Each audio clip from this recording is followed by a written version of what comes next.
Kak Safiera dan Kak Fatia, apa kabar? Kak Safiera. Baik. Tumben.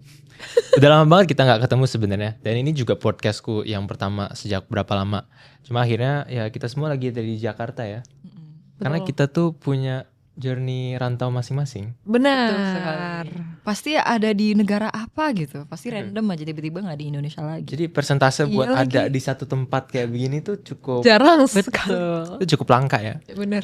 Dan topik yang pengen dibawa hari ini sebenarnya itu datang dari request populer dari teman-teman semua, yaitu tentang quarter life crisis. Karena kayaknya kita semua lagi Mengalami. ya. Lagi di umur-umur sekitar situ lah. Iya. Emang umur berapa sih harusnya quarter life crisis?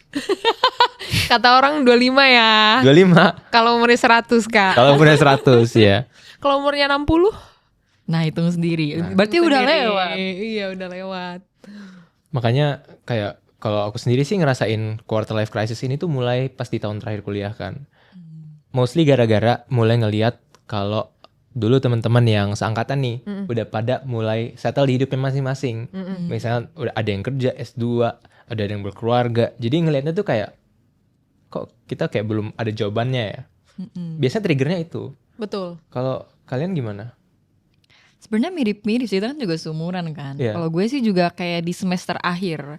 Kalau di akhir tahun tuh lebih ke kayak masih fokus persiapan segala macem. Tapi udah di momen semester terakhir banyak temen yang memutuskan langsung kerja. Ada yang masih kuliah, belum hamil. Ada yang udah kerja full time. Pokoknya macem-macem deh. Ada yang buat bisnis lah, startup lah. Dari situ jadi kepikiran aja gitu dan FOMO. Gue pengen ngapain gitu loh ke depannya di hidup gue gitu, di luar karir gue. Nah, kalau aku sebenarnya karena aku udah S2 ya. Iya. Jadi justru quarter life crisis ini datang ketika aku udah lulus S2. Gitu. Karena kan aku S2-nya langsung ya dari S1 dan aku jadinya belum punya pekerjaan nih. Gitu. Jadi waktu balik ke Indonesia, gue mau ngapain ya? Gitu. Karena kayak mostly my friends yang teman S2 itu balik ke kantornya masing-masing. Sementara aku harus nyari dong. And kalian pasti tahu ya, in this economy cari kerja tuh lagi susah banget. Susah banget. Jadi kayak ya jujur sekarang banget ini aku merasakan quarter life crisis gitu. Kayak bingung banget gitu. Sebenarnya gue mau ngapain ya di hidup ini gitu. Exactly karena teman-teman gue udah pada kerja semua sih. Iya, iya. Terus kayak ada yang kayak udah jadi staf menteri ini itu. Terus gue kayak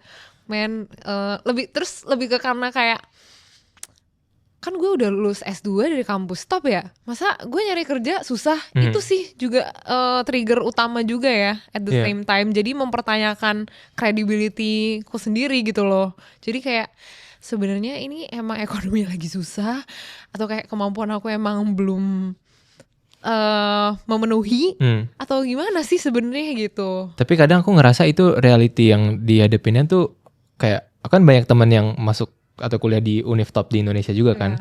Dan banyak dari mereka yang habis lulus juga masih harus berdarah-darah gitu karena Iya.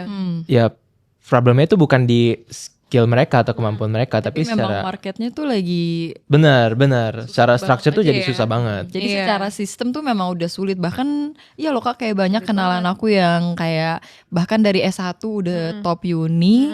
Ya simply apalagi karena aku dari dunia ilmu komputer yang sangat a very very saturated market. Pas kita masuk kuliah dijanjikan job yang ini gampang banget nih dapat kerja, ini luas banget nih bisa disuruh apa aja. Pas udah akhir tahun tiba-tiba ada AI, ada disruptive factors lainnya ya pada akhirnya yang kita udah usahakan ya nggak bisa lagi gitu. Jadinya bingung nextnya itu mau seperti apa. Ada yang bilang harus S2 dulu lah, tapi ada yang bilang jangan S2 dulu, kalau langsung S2 nanti kurang Makin technical susah lagi. ya, kalau Iya. masuk industri technical skillnya kurang. Bener. Tapi kalau mau langsung lulus langsung technical skill juga nyarinya berdarah-darah gitu.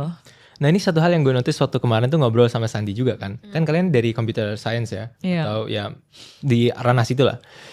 Yang gue notice itu adalah nih 10 tahun yang lalu mikir kalau misalnya kita study computer science atau belajar ilmu komputer ya bahasa Indonesianya.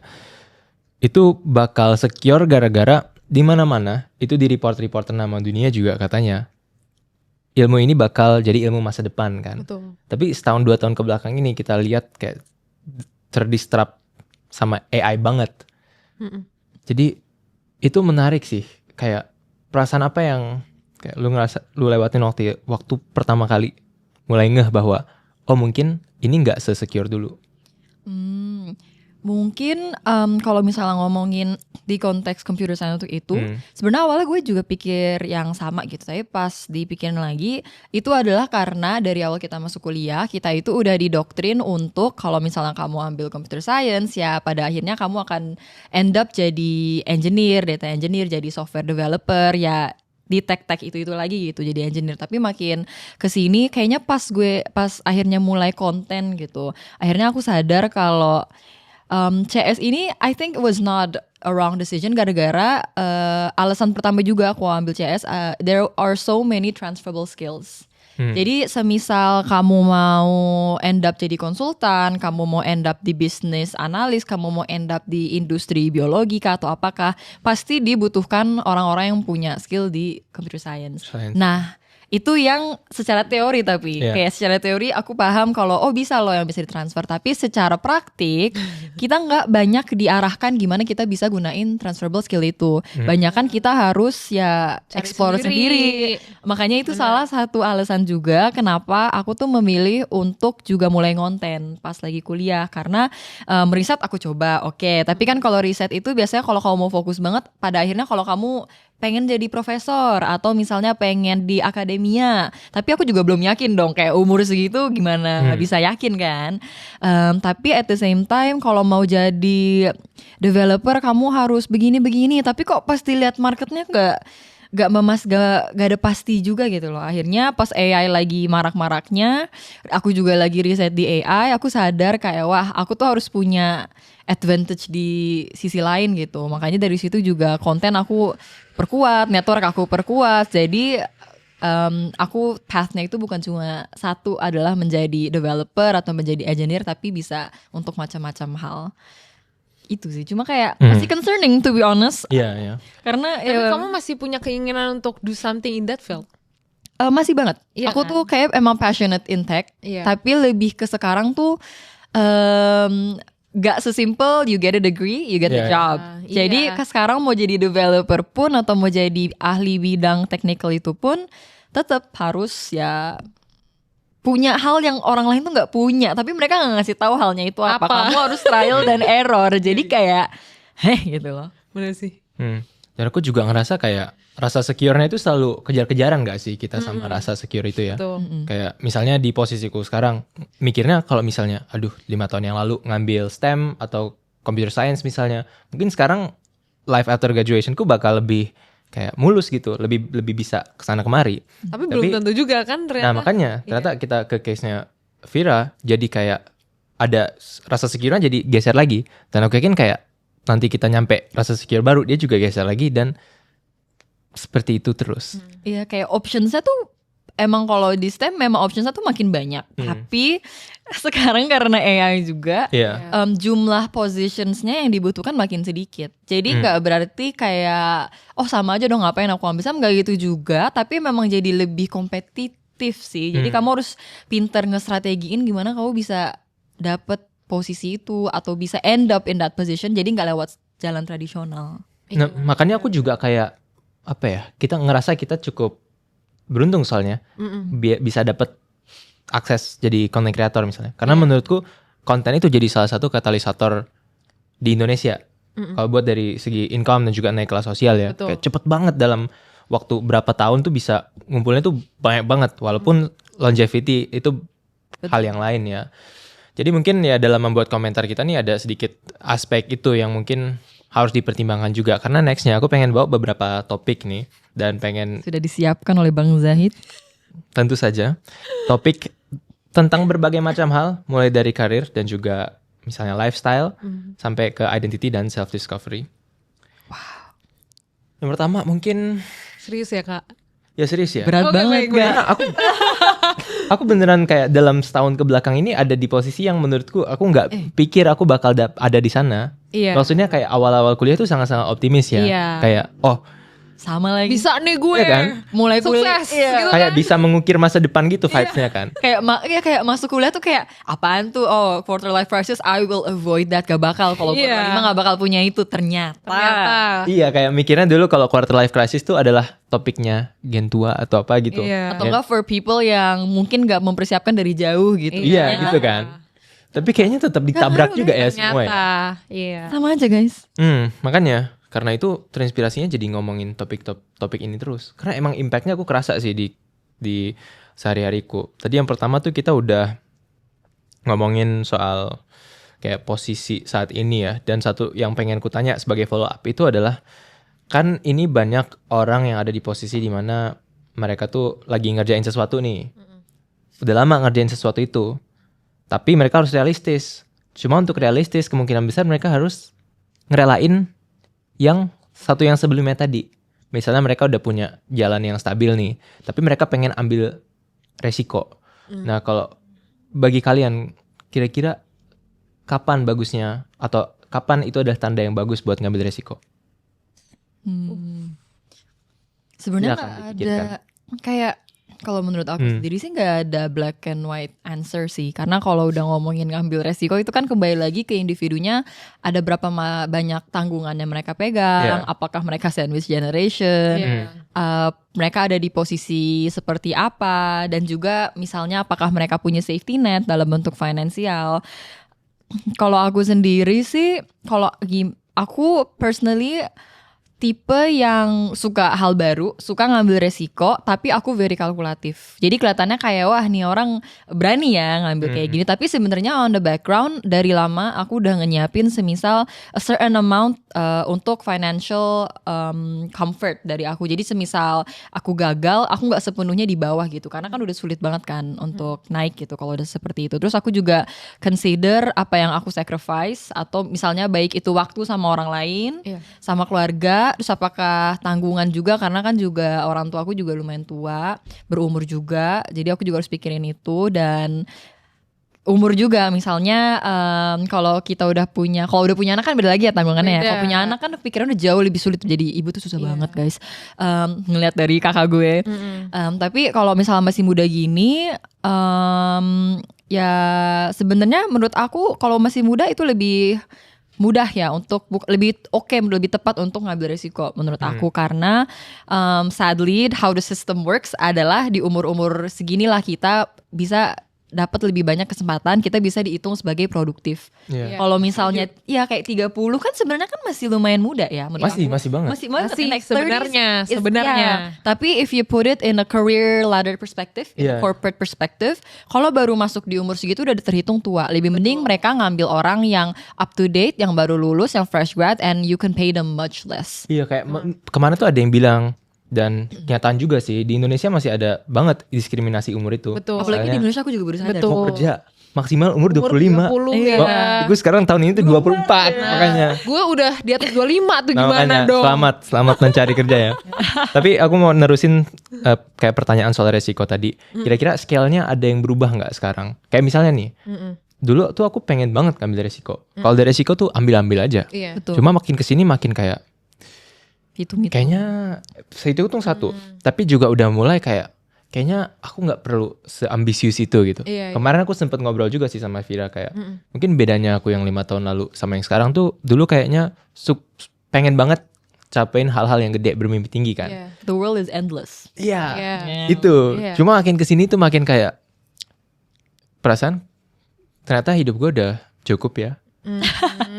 Iya. Cuma jadi kayak ada sedikit rasa bersalah gara-gara ambisi yang mati itu. Benar-benar. Kayak misalnya, dulu tuh gue pengen itu, pengen itu. Duh iya lagi. Tapi menurut aku dari cerita kita waktu itu juga ya, menurut aku tuh ambisinya nggak mati sih kalau buat kamu. Iya, Tapi kenapa? lebih ke di pause. di pause, oke. Yang terlihat seperti udah lagi mati karena kamu udah terbiasa dengan kehidupan mengambil banyak resiko dan nyoba hal baru. Jadi when it comes to a point lo tidak ngambil, jadinya kayak kok aku matiin ya. Padahal pas dipikir lagi ya mungkin it's not time untuk membangun gebrakan, it's time for you to enjoy hasil gebrakan sebelumnya dulu gitu. Sambil kamu planning apa yang kamu pengen lakuin next. Setuju. Kalau Kak Fatia gimana? Menurut aku balik lagi ya, kapan mengambil resiko itu ya mungkin kamu sekarang lagi pause untuk ngambil resiko karena udah punya safety net. Itu tadi kan, kamu merasa cukup sama apa yang kamu punya sekarang. Tapi Kak, aku tuh ngerasa kayak kalau aku nggak berambisi lagi, safety net tuh bakal hancur. Iya benar. Jadi kayak ada horor-horor gitunya. Betul, gimana betul. Tuh? Sama sih, aku juga ngerasa gitu. Mungkin ini relate ya sama yang kita barusan omongin tadi. Kayak jadi awalnya aku punya organisasi itu sifatnya non-profit. And then aku ambil resiko untuk jadiin itu sebuah bisnis gitu kan. Itu kan resiko ya. Gimana kalau misalnya penjualan gak achieve atau misalnya tidak sesuai ekspektasi supaya memenuhi non-profitnya biar bisa self-sustain, itu kan resiko. Nah tapi at the same time karena itu bukan satu-satunya gebrakan atau resiko yang aku ambil saat ini, jadinya aku ngerasa kayak ya udah kalau gagal aku masih punya yang lain kayak gitu. Tapi kalau misalnya kayak itu adalah satu resiko besar yang kayak kalau misalnya nggak achieve, hidup aku tidak akan baik-baik saja, mungkin ya di pause dulu, akan dipikir lebih matang lagi kayak gitu sih. Cuma sebenarnya pas aku observe lagi ya, sebenarnya tuh ada two sides of the coin juga menurutku. Kayak mungkin tadi aku mention kayak kalau aku personally kalau mau ngambil resiko tetap to a certain degree udah ada semacam safety net gitu. Tapi kadang kalau kita punya safety net, ambisi atau daya juang kita untuk ngeperjuangin gebrakan atau resiko itu nggak sebesar kalau misalnya kita all in ke satu hal itu. Tapi resikonya kalau misalnya all in ke satu hal mungkin ambisinya lebih besar karena tahu yang di risk lebih banyak. Tapi ya kamu bisa gimana ya, kayak at the same time kamu jadi lebih berambisi, tapi di satu hal lain kalau misalnya kamu gagal. Kayak maksudnya kayak impact akan gede banget. Jadi ya kembali lagi itu memang hidup sih sebenarnya. Jadi tergantung resiko profile resiko masing-masing juga gitu. Apakah kalian lebih nyaman high risk atau low risk? High risk atau low risk gitu. Nah terkait dengan ini profil resiko. Profil resiko. Jadi investasi kan. Iya kan. Tiap orang tuh punya preferensinya mau ditaruh kemana. Nah aku pengen tanya sekarang ada nggak pressure buat punya sesuatu? Misalnya kan kayak di Indonesia tuh suka dikejar-kejar ya. Misal kayak mudah banget juga dikejarnya. Kayak umur 23 kamu harus apa, punya apa gitu. Ada banget. Bahkan kita ada ini kan kayak pressure buat misalnya di antara rata-rata orang Indonesia ya. Dia ada pressure punya rumah atau beli rumah. Yang mana kalau menurutku sih generasi kita kayaknya nggak bakal mulai jadi generasi sewa daripada beli. Lagi. Di Korea udah generasi sewa. Udah generasi sewa kan. Gak mungkin beli rumah kecuali kamu tajir melintir. Tapi kan kayak itu kita diturunkan untuk punya nilai-nilai yang kita harus ini harus itu. Tapi secara ya struktur dan juga trajektori kehidupan dan kondisi negara kita saat ini kan emang ya tiap negara pasti bakal masuk fase yang mana jadi nggak mungkin kan setelah generasi tertentu. Cuma pressure itu masih ada gitu. Ada. Nah gimana caranya kita ngebalance pressure itu sama realitas yang kita hadepin? Mungkin aku tanya dulu, ada nggak ngerasa secara pribadi masing-masing nih pressure buat punya atau mencapai sesuatu? Ada banget. Aku penasaran sih sama Kak Fatia, apalagi perspektif kakak kan udah punya suami ya, udah menikah kan. Apa dari keluarga? Ya pastinya punya rumah, karena kayak lo sama suami tinggal di mana? Masa suaminya kan ngontrak? Itu kan at this point ya pandangan orang tuh masih kayak loh kok belum punya, lo udah nikah kok belum punya rumah gitu. Padahal dulu kan kayak ya lo kalau misalnya mau nikahin misalnya ceweknya ya lo harus punya rumah dulu untuk kalian tinggal bersama. Dulu masih possible zaman dulu, zaman sekarang. Maaf nih harga rumah sekarang udah berapa miliar gitu. And at the same time perputaran ekonomi pendapatan kita tuh impossible loh untuk dapetin uang beli rumah itu. Gak ngejar sama kenaikan harga rumah kan? Sekali. Gajinya gak ikutan naik gitu loh. Terus kayak yang kedua punya anak. Itu kan pressure, maksudnya oke, I want to have kids tapi not now, ngerti gak? Gitu loh, maksudnya kayak why don't you guys ever understand, setiap lebaran gue ditanya bro, like kayak udah isi belum? Kata gue isi apa nih? Ya kan, ternyata they refer to punya anak gitu, kayak ya belum gitu. Maksudnya kayak it's not like gue gak mau, tapi kayak ya chill aja, try to respect my own timeline gitu loh. Kan toh punya anak juga yang ngurus gue sama suami gue gitu. Kalian cuma tanya kayak just for the sake of nanya doang, yang which is unnecessary ya gitu loh. Jadi kayak itu 2. Terus kayak yang ketiga mungkin mobil ya, mobil or kendaraan gitu ya. Kayak jujur banget di Jakarta ya, dengan kemacetan yang seperti ini, gue ngerasa gak necessary banget punya mobil. 1, macet. 2, mahal bensin, tol. Oh my god. 3, liability yang besar. Itu dia. Jadi kayak itu sih, tiga hal itu sih mungkin yang sangat amat pressure, tapi kayak sebenarnya nggak perlu loh gitu loh. Kamu Fir? Sebenarnya tuh mungkin karena aku lama di luar juga kali ya besarnya. Aku tuh udah kocak aja sih, karena aku udah terbiasa dari kecil tuh ngebandingin diri aku sama peers aku yang no matter how much I try, I feel like it's not enough.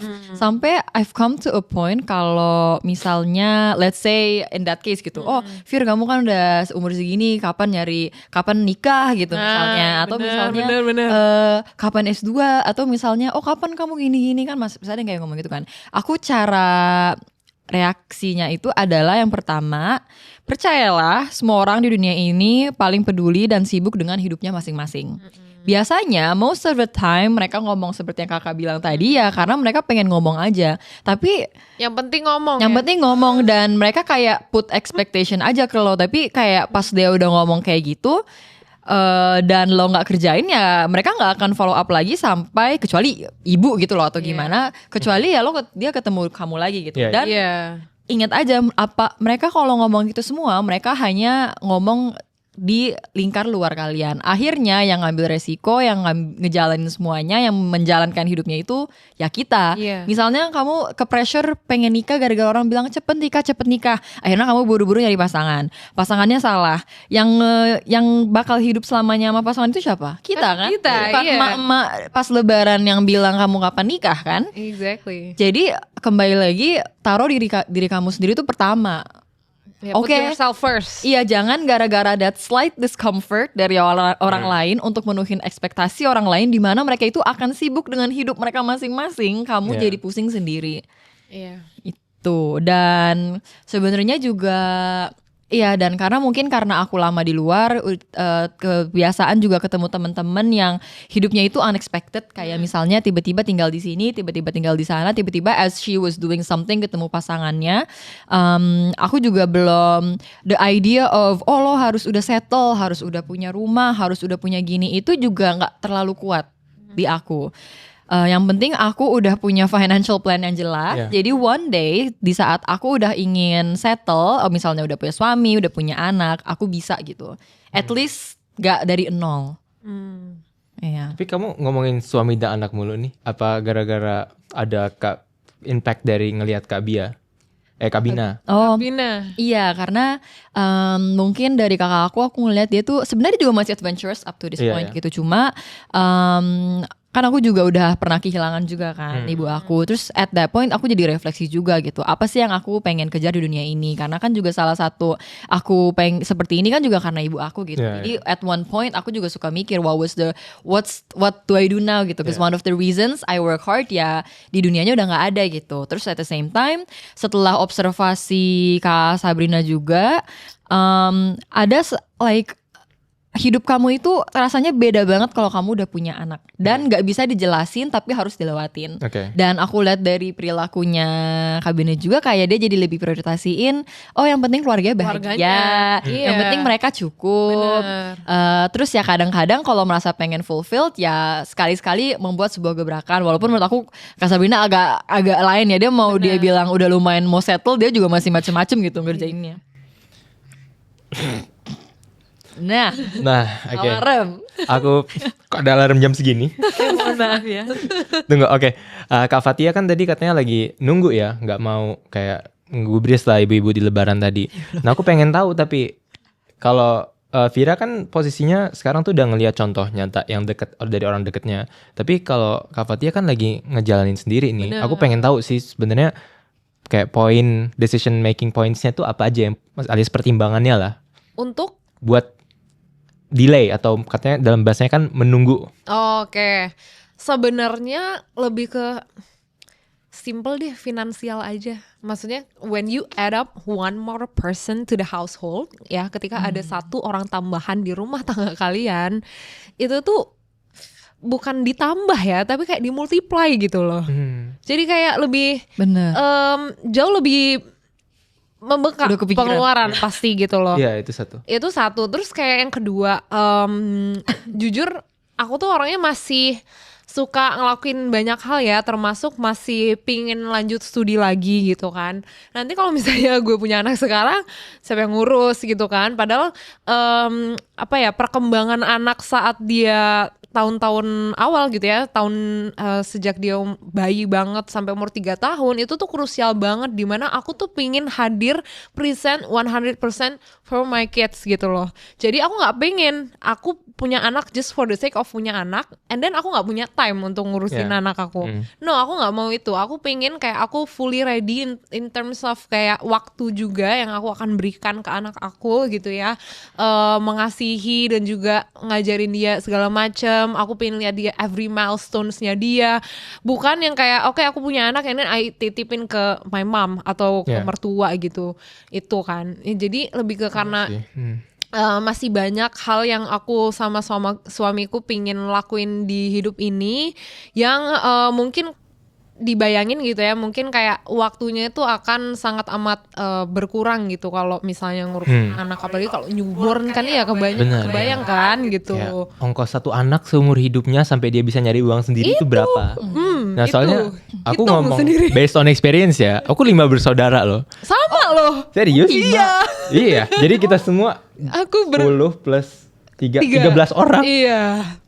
Iya, jadi kayak aku kadang ngerasa sebagai 5 bersaudara ya, biar orang tua pasti punya pertimbangan masing-masing ya. Dan sekarang anak yang gede-gede juga udah independent financially. Alhamdulillahnya iya, gitu ya. Syukurnya. Cuma mungkin jadinya pas di masa-masa krusial nih, misalnya pas pilih SMA atau pilih kuliah. Jadi kan karena kalau di Indonesia itu kan banyak anak banyak rezeki kan. Bener. Tapi kalau kita ngikutin hitungan kalkulatornya, kan jadi kalau misalnya bapaknya punya penghasilan misalnya berapa ratus juta per tahun, tadinya bisa dia bagi 2 orang, sekarang bagi 5, bagi 7. Jadi semakin anak tuh biaya untuk investmentnya tuh jadi semakin kecil. Iya. Nah, kayaknya. Dan kalau banyak anak banyak rezeki itu nggak cuma uang loh. Benar. Tapi menurutku kadang kayak bisa jadi salah satu cara yang buat orang jadi ngegampangin nih, atau kayak nanti bisa cari tahu nanti, bisa dipikirin. Iya. Dah. Padahal sebenarnya bisa di forecast kan dari sekarang. Tarik nafas. Cuma paling kalau aku pengen adopt dari Kak Fathia, like I agree so much, walaupun aku bukan dalam posisi sudah menikah ya, tapi pas aku observe apalagi di Korea itu kan mereka very career, teman-temanku tuh banyak banget yang very career driven woman.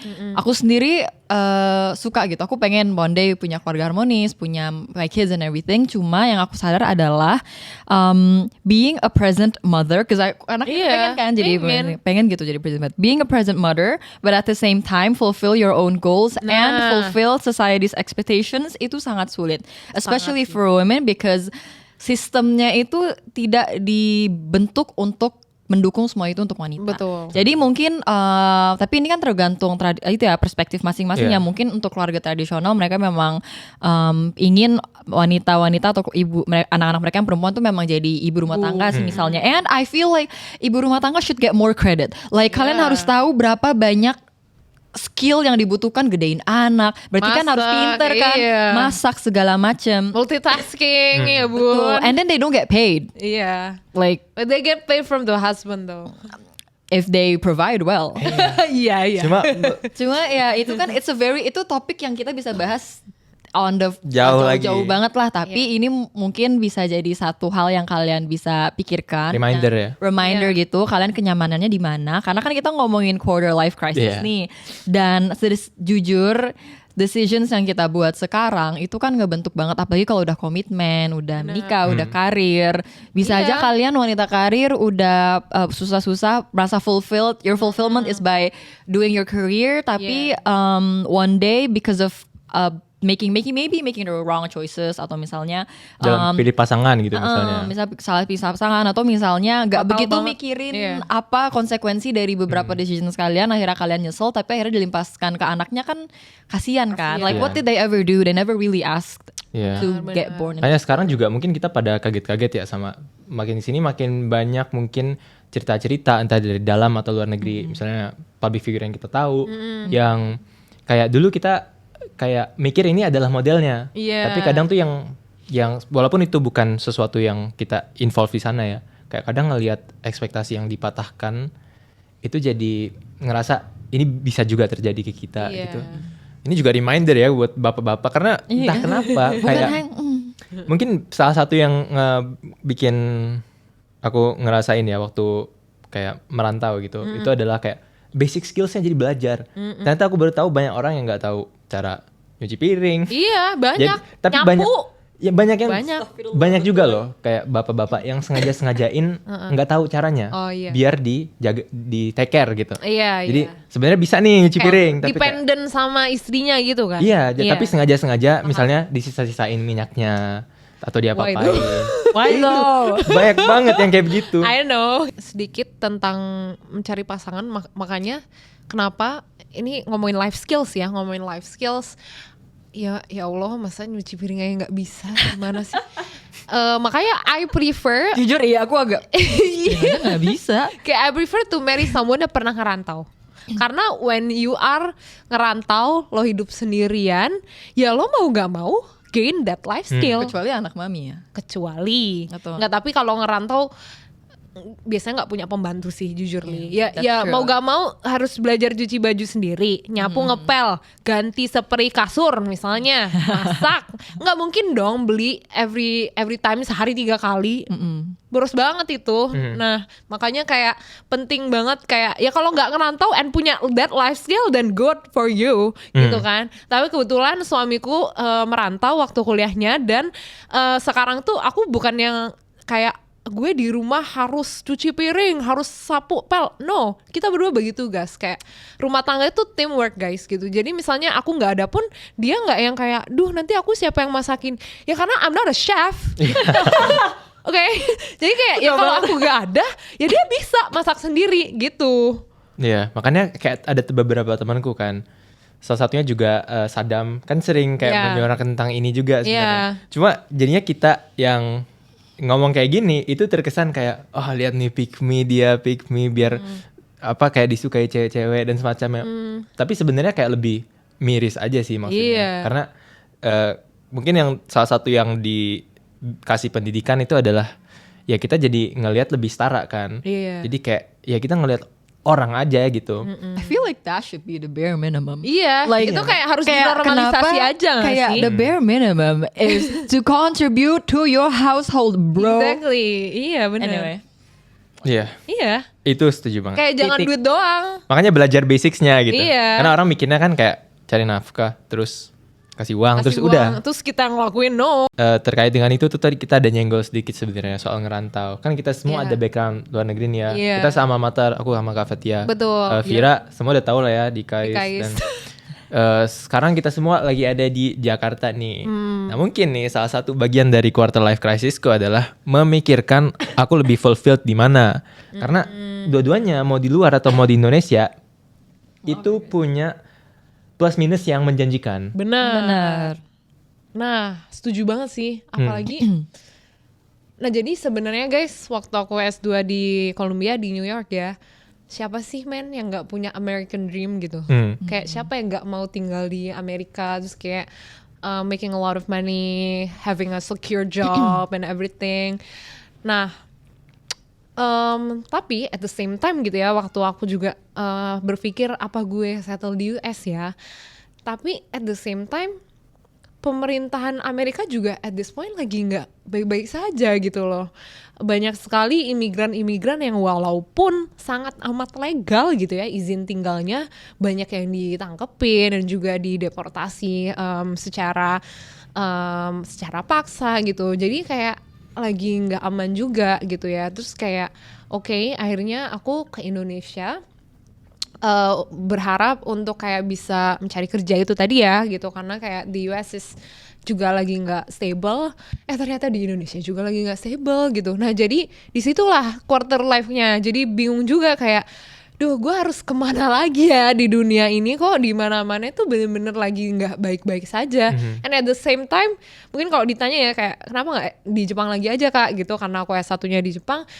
Jujur banget kayak working culture di Jepang is not me. Ya, sama. Kayak it's too old, kayak Unless ke international company gitu kan. unless gitu. Tapi kayak aku Tapi itu juga hoki-hokian emang sih. udah nggak invested untuk lanjutin hidup di Jepang. Jadi ya udah sekarang lagi di Indo, and jujur banget ya up to this point di detik ini aku juga masih try to figure out kemana ya gitu. Itu juga termasuk untuk memilih negara studi S3 aku gitu, karena kan S3 lama ya Bun, 5 sampai 6 tahun. Nah, jadi minimal. mungkin ini juga adalah iya minimal. Ini juga adalah keputusan yang sangat amat krusial ya, menentukan nanti kayak setelah ini tuh aku mau kemana gitu. Gitu sih. Iya, kayaknya overall ini sesuatu yang nggak unexpected juga sih, karena I think literally apalagi the past 2 years kayaknya ya banyak banget pergerakan di ya dunia kerja gitu. Dan sebenarnya kalau ngomongin soal kan banyak nih, misalnya aku di invite kemana atau gimana pasti ditanya kayak kamu the next 5 years akan seperti apa, soalnya pada have this expectation on me of like oh kalau Zafiera mah dia pasti semuanya udah di plan, she has everything figured out. Y'all, I'm as confused as all of you. Like karena gimana ya, gak tentu kita bisa ngebuat kayak outline gitulah kira-kira kemana. Jadi kita punya path atau punya semacam kompas lah, tapi gak tentu apa yang kita planning 5 tahun ke depan itu akan relevan di saat itu. Karena lihat aja 2 tahun terakhir aja kayak gini kan. Jadi sama sih, kalau aku tuh juga lebih ke mikirin trade-off-nya juga. Misalnya apakah aku akan long term selamanya di Korea? Gak tentu juga. Mungkin beberapa tahun dulu sampai aku mungkin satisfied atau gimana, or I feel like I've had enough. Mungkin aku pindah negara, mungkin tiba-tiba S2 dan gak ada yang tahu juga when's the right time. Sebenarnya kembali lagi ke situasi kita gitu loh. And when you are willing to take the risk, as yang kita bilang lagi gitu. Dan sebenarnya iya, and setelah denger Kak Fathia juga mungkin kelihatannya kan kayak all sparkles, all diamonds, kayak wah merantau akhirnya kabur gitu kan ya. Tapi sebenarnya kembali lagi it's not all sunshine and rainbows seperti yang di US tadi ya. Banyak teman-teman aku juga yang struggling di sana, yang kelihatannya di sosmed wah dia masuk Ivy League, dia begini, tapi everyday life-nya juga struggling. Hidupan di sana kan monthly-nya kan juga mahal banget. Belum lagi inflasi. Iya, belum lagi inflasi, immigration laws. Di Korea juga 11-12 lah sama Jepang kalau kamu masuk ke kantor yang salah. Ya kolot banget kan culture-nya tuh. Iya, terus kayak kamu lembur-lembur gak dibayar tuh sering bisa terjadi. Iya, sama persis. Iya. Terus kayak kamu nggak boleh pulang sebelum bos kamu pulang. Iya, tapi from my experience gak semua kantor kayak gitu juga. Jadi tapi kembali lagi tuh hoki-hokian banget. Bener. Dan tapi nggak berarti keluar itu nggak enak, karena kembali lagi ya you are paying a price for a certain comfort juga. Misalnya fasilitasnya nyaman, hidupannya terjamin, healthcare-nya itu terjamin. Jadi ya sebenarnya menurut aku sih kayaknya karena times have changed, in this changing times kita harus skill yang kayaknya akan keguna banget sampai kita tua kalau mau survive itu adaptability. Sih. Kayak nggak bisa kamu plan satu di sini selamanya lo berharap akan seperti itu. Dulu sih kayaknya bisa sih ya. Sekarang kayak nggak bisa lagi deh. Tapi lu ngerasa ada kayak ya krisisnya nggak? Soalnya kalau misalnya di gue tuh kayak gue ada krisisnya. Lebih kayak ke mungkin pemenuhan identitas ya. Karena kayak yang kalau misalnya segitiga Maslow tuh yang basic needs-nya udah kepenuhi kan. Cuma jadinya selama di luar tuh merasa disconnected banget sama komunitas apa yang di Indo. Komunitas. Setuju. Apa yang gue peduliin di Indonesia, masalah-masalah yang relevan. Jadi mau ngobrol atau nulis konten pun kayak ini gue kayak out of touch gitu. Suka di komen gini gak sih kayak Lo kan tinggalnya di luar negeri, udah lah nggak usah banyakan ngomong. Itu gara-gara yang demo-demo kemarin ya. Iya. Nah kayak, mungkin ya aku Cuma menurut aku the fact that dia ngomong itu in the first place benar udah salah sih. Karena kan kalau udah ngomongin demokrasi ya, udah ngomongin your rights as an Indonesian, Bhinneka Tunggal Ika bro. Iya. Kayak kamu harus menggait siapapun, baik dia di Indonesia, baik atau dia di di luar diaspora. negeri. Malah kalau dia di diaspora, mereka punya akses ke hal-hal yang mungkin kita nggak punya di Indonesia gitu. Dan bisa bersuara dengan bentuk lain, nge-push agenda dengan bentuk yang lain. Nah itu poin penting banget. Soalnya salah satu yang bikin gue bersyukur di luar negeri adalah ya oke, kalau di Indonesia gue jadi relevan, deket sama masalah. Cuma kalau di luar negeri gue jadi bisa POV-nya lain kan. Iya, POV lain. Memang. Kebuka dari perspektif lain. Dan yang paling penting independen. Nggak bergantung sama, ya bayangin aja banyak orang tuh nggak mau bersuara karena takut kalau bersuara nanti di BHK. Takut nanti di teror atau di intimidasi gitu-gitu lah ya. Alamatnya di doxing gitu-gitu keluarganya. Jadi kalau di luar negeri kan WhatsApp kita gue gimana dong? Nah gitu, baru kehack kan. Makanya. Oh my god. Jadi kayak salah satu yang dikasih dari di luar negeri itu adalah independensinya buat bersuara. Jadi kayak ya gue sekarang lagi struggle sama itu sih. Nah cuma sekarang pertanyaannya. Jadi kamu struggle antara bersuara dan tidak kah? Bukan. Tapi struggle antara kayak identitas lo jadi orang Indonesia. Jadi kayak kalau di Indonesia kita deket sama masalah. Kita ngelihat nih kenyataan orang di luar nih lagi di luar jendela tuh kelihat. Tapi kalau di luar negeri kita nggak deket sama masalahnya. Cuma dapat independensinya buat bersuara. Kita nggak takut. Kan waktu itu ini Salsa Erwina kan juga dari Denmark ya.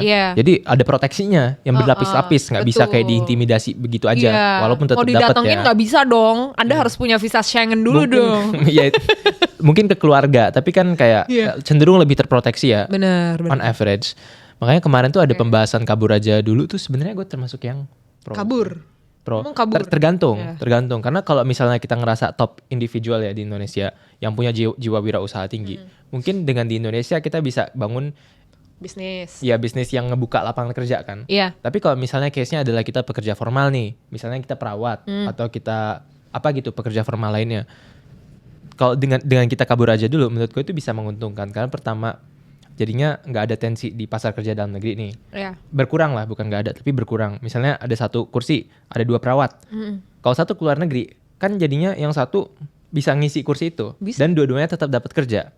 Dan yang di luar negeri bisa ngirim uang ke Indonesia. Jadi kan sumber devisa kan. Betul. Dan yang di orang Indonesia, kalau dibelanjain uangnya, yang dari misalnya ditukar dari euro dan semacamnya, kan itu juga ngebantu perputaran ekonomi kan. Jadi itu argumen gue tentang kabur aja dulu. Dan kenapa gue kayak pikir, oh mungkin nggak buruk juga ya untuk stay di luar negeri.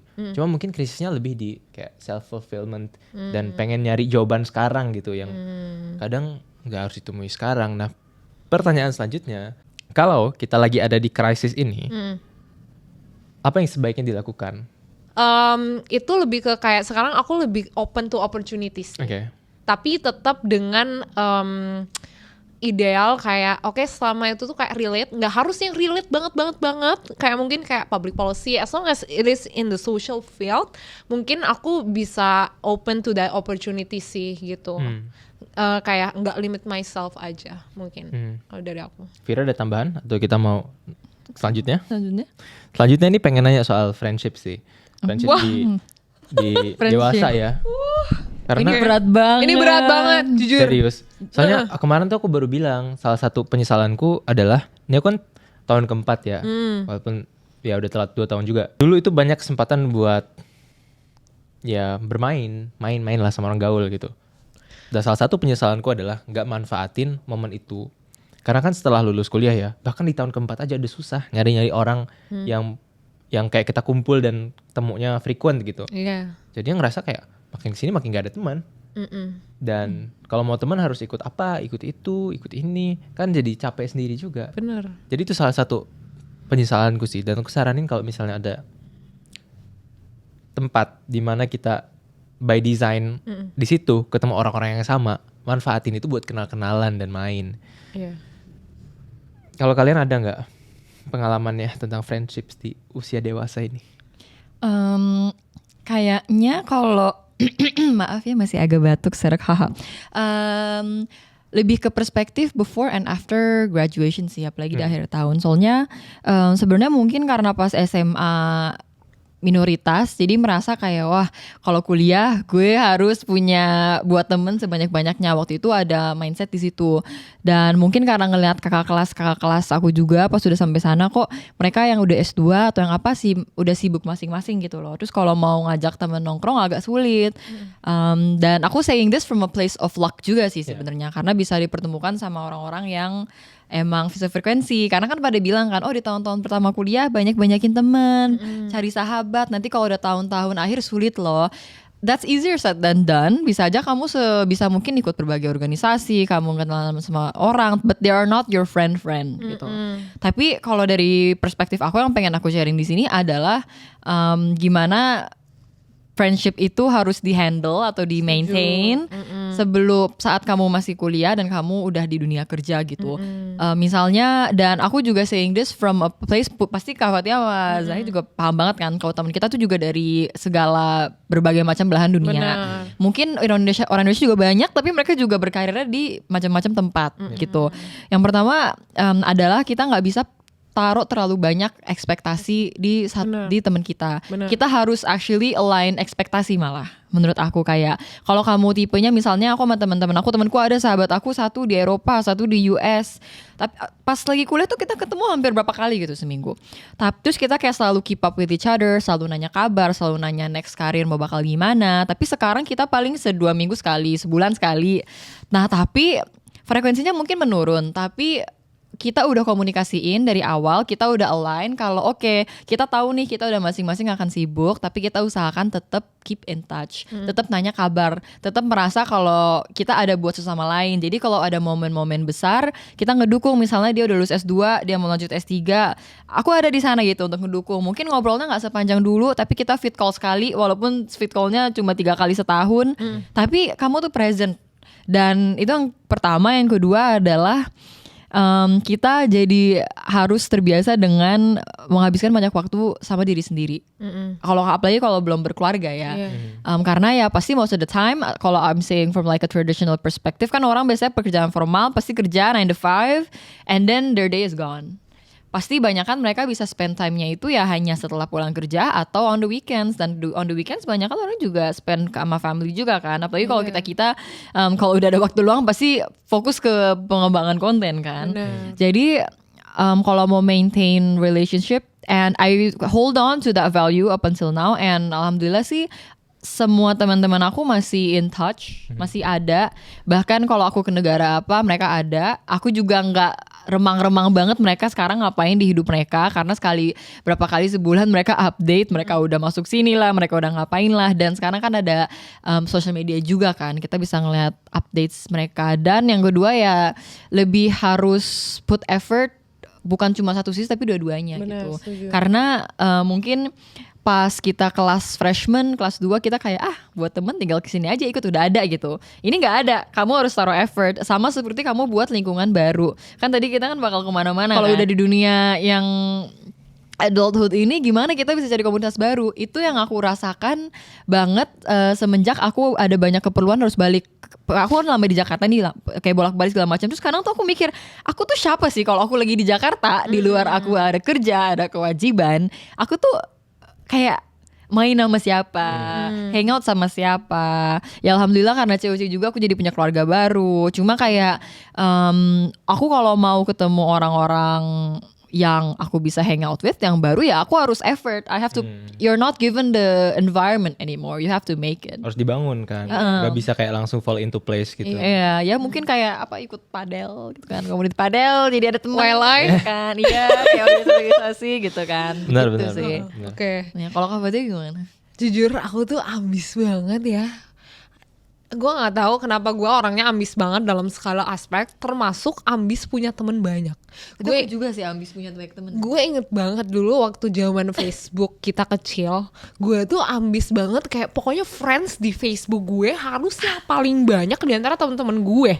Orang nggak kenal gue aja kenalan, kayak sampai 5.000 ya. sampai 5.000 dah itu friends. Mantap. Gue gitu. Jadi dulu gue ambis banget untuk punya teman, dan kebetulan tapi hidup saya tuh membawa saya ke mana-mana ya. Jadi kayak SMA aja gue di 4 SMA yang berbeda, and then kayak kuliah S1, S2. Jadi sebenarnya karena perjalanan hidup yang pindah-pindah. Jujur sebenarnya temen aku tuh banyak banget, tapi makin kesini ya aku setuju banget bahwa pertemanan itu harus di-maintain. Dan jujur aku adalah orang yang suka banget maintain relationship. Kayak aku jujur kalau misalnya Vira nggak balas chat gue gitu ya, misalnya Vira ke Korea S2 nih, terus Vira nggak mau temenan lagi sama gue misalnya, itu gue sedih banget coy, itu gue sedih banget, kayak gue udah try kayak reach out atau kayak nanyain kayak how's your new life been, tapi kalau dia gak bales, jujur gue nggak bisa maksa gitu, karena ya it takes two ya, harus dua-duanya yang effort untuk maintain that relationship. Jadi aku setuju banget. Dan tapi kalau sekarang ya aku nggak ambis lagi kayak punya banyak teman. Network itu penting, tapi kalau misalnya nambah teman just for the sake of transaksional, itu aku nggak suka banget. Bener. Ya kayak sekarang, kerasa banget lagi. Apalagi sekarang ya. Iya kayak kenalan terus ternyata selipin minta tolong di ngapain kek gitu, atau minta tolong kamu jadi apanya gitu, atau kayak ada banget lagi yang kayak misalnya ada teman, misalnya Zahid punya teman, terus Zahid bilang gini, Kak ada yang mau kenalan, oh siapa, dan maksud gue kan kebutuhannya apa gitu ya. Kalau misalnya memang ada satu hal yang common di antara kita berdua to discuss atau misalnya ngapain gitu ya oke lah. Tapi kalau misalnya just for the sake of kenalan out of nowhere, gue udah punya keluarga, and then kayak gue punya bisnis, and then kayak gue harus ngurus konten. You are bound to meet and approach a lot of people. Dan gak apa-apa ya. Dan which is fine. Which is fine karena ya it comes with the position gitu lah in a way gitu. Cuma kalau misalnya ada teman-teman yang pengen nge-approach seseorang yang kalian look up atau pengen learn from, atau mungkin one day itu gain value from. Gak bisa kalian langsung sembrono langsung jalan dan gitu, like kalau aku sih simple orangnya, kayak aku pertama if you have a good personality, kalau kamu sopan, kalau kamu good manners, and if you give time to get to know each other dan emang ternyata cocok, dan ya lama-kelamaan itu akan secara natural kebuka sendiri. Kamu nggak bisa memaksakan karena first impression matters banget. Benar. Dan mungkin dua hal yang aku dapetin dulu, siapa yang bilang aku adalah kalau kamu pengen berteman atau make a network adalah yang pertama itu jangan fokus ke apa yang kamu bisa dapat dari mereka, tapi fokus ke value apa yang kamu bisa kasih ke mereka. Dan secara sincere. Kalau kamu fokus dengan approach itu secara gak langsung, mungkin kamu nggak butuhin sekarang. Kalau mungkin kamu nggak apa-apain, tapi mereka akan ingat effort dan juga value yang mereka kasih ke mereka gitu. And itu juga lebih healthy menurut aku, karena you're focusing more on sharing than taking. Benar. Dan yang kedua itu adalah ya karena pas yang Kak Fatia bilang, oh aku cuma mencari teman-teman yang genuine. Sebenarnya emang kayak semakin kesini tuh juga semakin kepikiran kayak gitu, karena kewajiban dan hal-hal yang kita harus pikirkan as we grow older and as adults ya makin banyak gak bisa kayak dulu kita banyak fokus ke buat teman atau gimana. Dan balik lagi ya akhirnya yang kita jaga, yang kita maintain ya yang genuine aja. Dan ini jadi lesson juga kalau misalnya kalian misalnya tadi cases Kak Fatia, misalnya aku S2 gak jawab Kak Fatia lagi, Kak Fatia effort tapi masih aja ya it's something you can't control. Jadi daripada ya udah mungkin you've come to a point, oke deh kayaknya effort gue sampai sini aja. It doesn't mean you're a bad friend. Jangan fokus ke diri kamu sendiri, tapi juga lihat orang lain dong, kayak timbal balik kan. Betul. A relationship is a relation for a reason gitu. It's one point to another point gitu. Oke. Thank you. Ini sayangnya aku harus bawa ke topik selanjutnya sebagai topik penutup kita ya. Singkat aja mungkin ada perubahan ini nggak kayak body image di umur segini? Karena nih ya sebagai cowok, salah satu yang kerasa di awal 20 itu adalah rambutnya jadi mundur. Apa? Jadi mundur rambutnya. Jadi rambutnya tadi hairline-nya nih. Tadi di sini. Receding hairline. Really? Jadi aku juga kadang aku kayak lagi tidur kan. Nggak nyadar gitu ya? Iya bangun tidur terus cek di kamera selfie gitu. Dah kok jadi mundur gitu. Jadi itu really? Di Korea ada loh bubuk-bubuk yang jadi hairline. Itu deh kayaknya. Hati-hati. Oke. Jadi kayak just tip kan. Siap. Gitu kan. Just tip bubuk penumbuh rambut ya. Penumbuh atau enggak penutup gitu kan. Oke. Jadi itu terjadi banget sih. Cuma ya itu mungkin salah shock factor juga ya. Jadi kayak dari body image dan juga kayak kesehatan. Sekarang lebih serius sih di umur segini. Oke. Kayak mulai kayak lebih banyak lari atau setidaknya aktif lah itu seminggu. Mungkin ini singkat aja. Iya. Kalau kalian gimana? Kira-kira take care of your kayak menjaga diri sendiri lah. Nah, aku karena belum ada anak ya, jadi belum mengalami perubahan signifikan di badan aku. Karena when you have kids, hamil, melahirkan, it's going to change your body a lot. Dan I don't know what's gonna happen to mine karena aku belum. Tapi aku tadi sempat cerita ke Zahid bahwa kalau dulu aku pernah gendut banget, yang kayak aku dalam waktu 4 bulan gain 13 kilo. Karena kayak I wasn't aware of the things that I'm eating. Aku kayak makan sugar banyak banget. Tapi sekarang aku lebih aware karena it's not only about gendut atau body weight ya. Tapi itu tuh kayak juga bagaimana metabolisme di dalam tubuh gitu.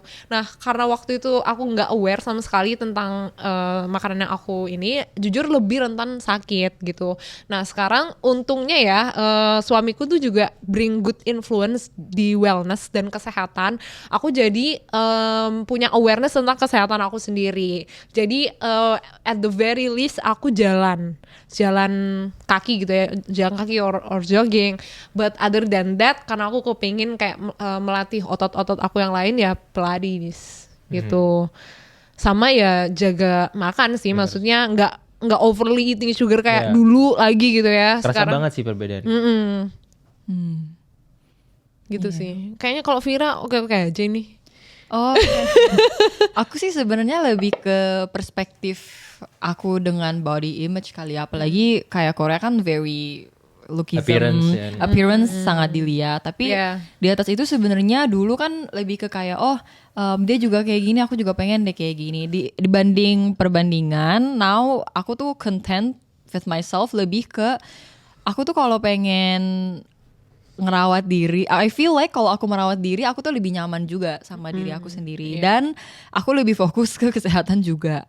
Misalnya let's say from a perspective yang cewek paling sering lewatin muka gitu, kayak your breakout gini-gini, itu tuh biasanya di-trigger bukan karena kamu gimana-gimana, tapi your body is telling you something gitu. Mungkin dalam faktor kesehatan bisa kamu stres, bisa kamu makan yang gak bener, kamu salah makan, alergi.